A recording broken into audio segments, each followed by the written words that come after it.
It's raining outside. When I'm done with this video, I'm going to grab a book and snuggle with that puppy.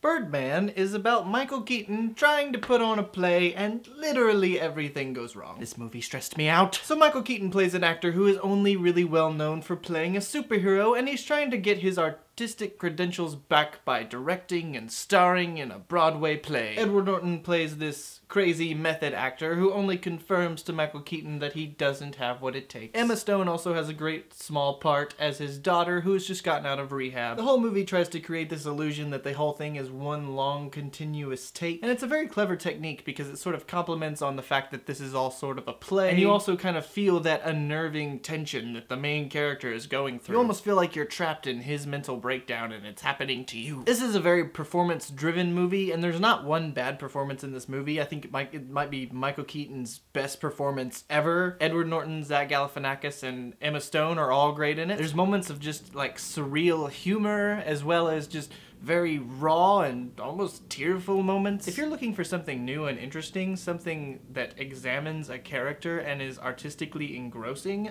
I would definitely check this out. And I give it an A.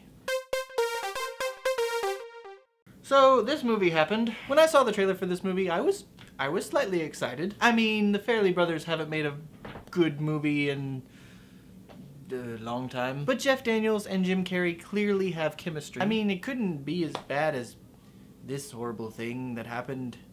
Why did this happen? But here's the problem with Dumb and Dumber 2.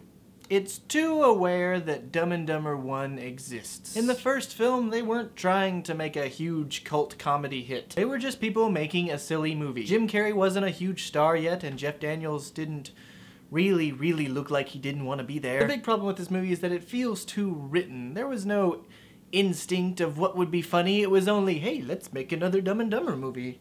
I don't know why we're doing this. I'm a big fan of the first movie. I mean, it's one of the most quoted comedies of my generation. But this movie is just sad.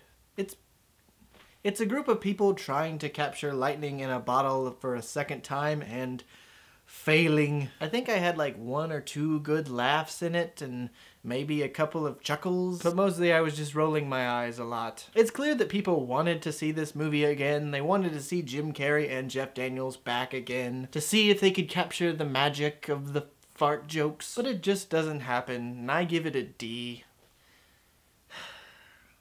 Just made me feel depressed. Wrigley, make me feel better. Come here. Or just lay there, whatever.